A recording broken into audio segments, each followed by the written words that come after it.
If you're looking for honest, real-world, no BS advice on how to create income, build wealth, and achieve true freedom with real estate, you're in the right place. Welcome to another episode of the Real Estate Preacher Podcast Show, where your host Randy Lawrence shares with you his experiences and strategies from over decades as a successful real estate investor. This episode is sponsored by Prosperity Capital Partners. Learn more at prosperitycapitalpartners.net. Now, on to the show. All right. Hey, want to welcome you to another show today. We've got an exciting topic. We're going to be talking about being mentally prepared. So right now, of course, we're in the midst of this pandemic, the coronavirus. It's affecting everybody in different ways, but undoubtedly you and most everybody else is in some form of a shutdown here in the U.S., but even too worldwide. And so what I want to talk about is being prepared, right? And so maybe it is at this moment you are still kind of racked with anxiety or fear, uncertainty.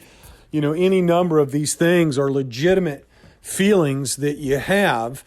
And so I want to talk about what do you do right now to get in the game, to get focused, right? Because again, if I'm being honest with you, and I always am, that like we're in the first quarter, right? Like, so people that are going, oh my God, I'm feeling tired and I don't know if I'm going to make it. I'm worn out.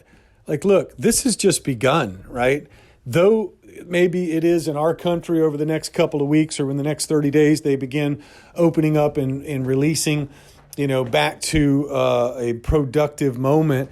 There's still going to be economic fallout. Right now, as of the time of this recording, there's about 17 million people that are unemployed. There is a projection. I previously pegged it at 15 to 20. The U.S. Chamber of Commerce says 1 in 5, 20% of small businesses will not survive this.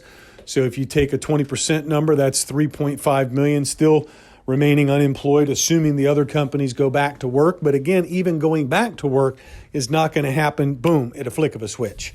It's going to take time and it's going to be a process, no doubt. So with that, there is just a widespread effect of all this economic carnage that's happened by shutting the country down in, basically 3-4 weeks where everything's just stopped and the economy's screeched to a halt, globally.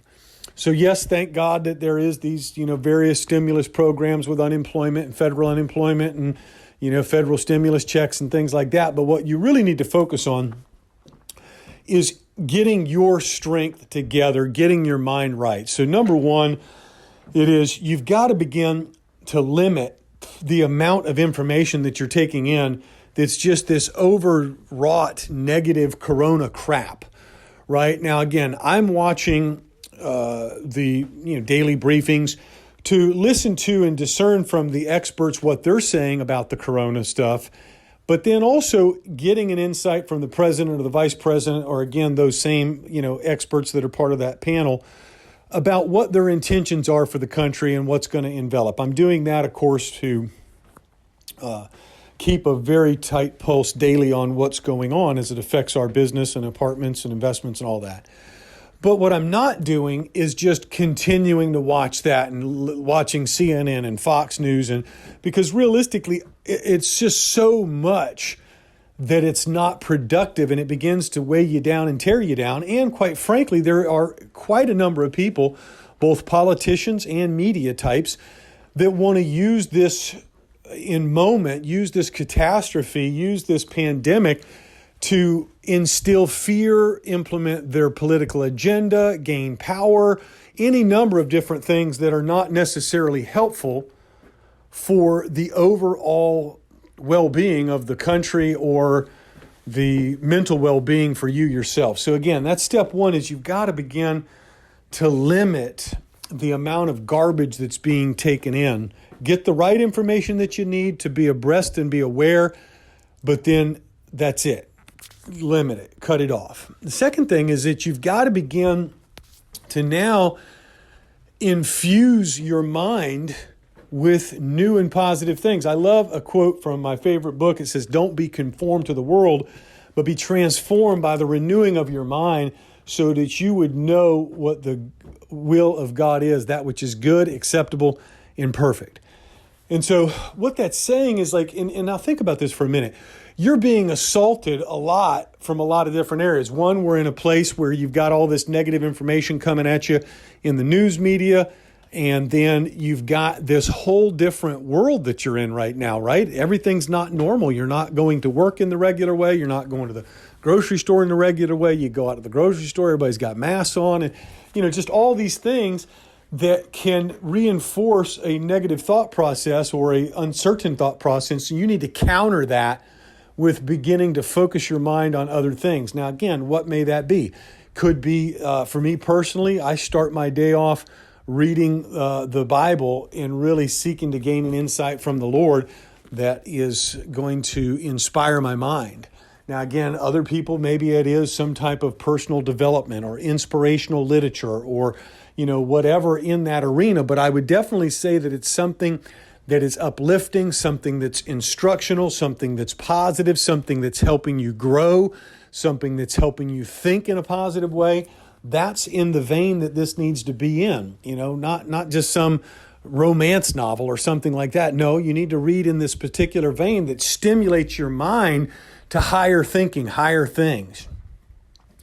The next component of that is that you've also got to stimulate your spirit, right? You've got to focus on spiritual things, focus on connecting with God, focus on connecting with His purpose for your life.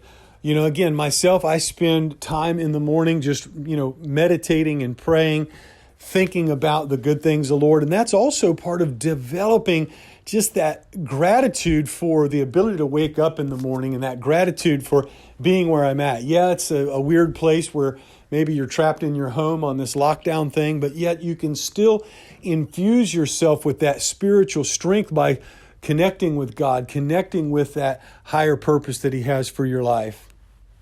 And then I would say that it's also critical to infuse yourself with the proper level of energy, right? So I shot a Facebook video about this the other day. I'm driving into work. I drive my normal car.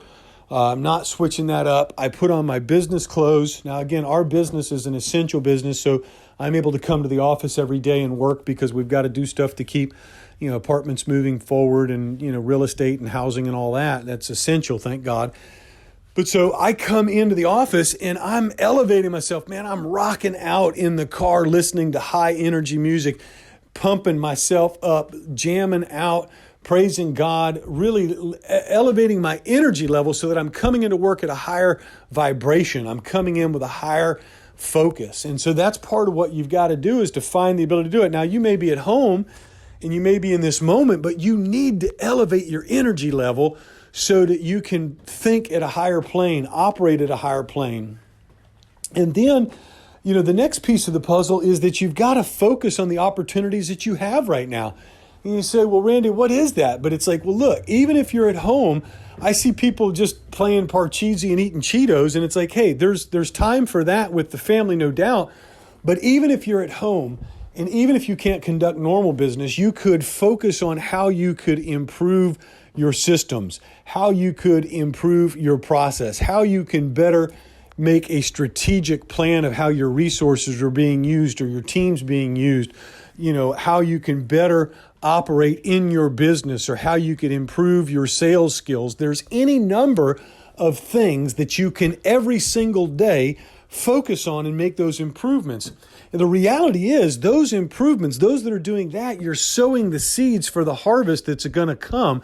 Because in a short period of time, whether it's, 15 days, 30 days, whatever, they're going to be opening things up and we're going to be moving forward. Now, it's going to not just jump back to like it was, but the efforts and energies you put in now to improving your processes, streamlining those things, making things more efficient, learning and improving your sales skills, whatever those things may be, those are going to be ready, boom, when the opportunities come. And you're going to need to be ready, right? Because again, I told my team that it's like when things begin to move forward, we need to be able to seize the moment and maximize any revenue opportunities because we're not having any revenue for this month here in April and potentially next month. But, so that's where you've got to be able to do that now in this moment with purpose. And so, but also by having purpose, you're not just kind of in a malaise. You're like focused on here's what I'm doing, here's what I'm executing, and there's more of an intention. You got to know what season you're in. See, this season, like for us, we're out there, moving forward, acquiring apartment buildings, buying and selling houses. That was that season. This season is about cultivating the land, developing those processes better, making operational efficiencies and improvements. That's the season we're in. So I embrace that season. My team embraces it, and we've got to be willing to run with it. So again, friends, this is the moment in time that you need to find the pathway to strengthen yourself mentally, spiritually, and I would also say physically, right? That's part of that energy level too, is that you find the way, to again, go for a walk around your neighborhood, go for a jog. I still run, probably 3 days a week.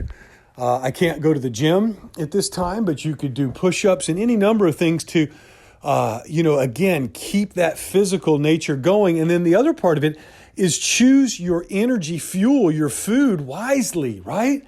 I mean, like when I come into work, like today I just had a small piece of lean steak, a bunch of series of raw vegetables, and a small portion of sticky rice. So again, a well-balanced, healthy meal with protein, a little bit of starch. Yeah, it could have been brown rice, but the sticky rice is good. My wife makes it. And so again, but with that, it's like, bam, it's proper fuel so that I'm not just, eating bad food. That's the temptation. I mean, right? And that's not what you want to do, because then it contributes to, your mind is not in the right place. Your energy level is low. Your fuel is not the right fuel. So it's contributing to those things. And then you just feel kind of blah.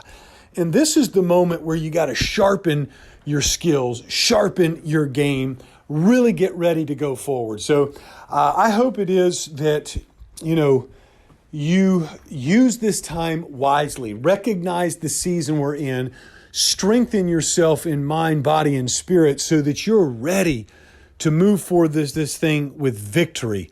Because praise God, victory is going to be had by those of us who are pursuing it with God's best. So, hey, I just greatly appreciate you, and just know that we're praying for you and your family and for the country. Thank you so much. Thanks for listening to another episode of the Real Estate Preacher Podcast. I hope today that you learned something that you can immediately apply in your life or business. Make sure that you check us out on iTunes or at therealestatepreacher.com for more information. If you want to find out more about partnering together with me personally on real estate deals, including apartment complexes, go to therealestatepreacher.com and click on the Invest with Randy link. I look forward to talking with you personally. Have a blessed and victorious week, for this is the week God has ordained for you.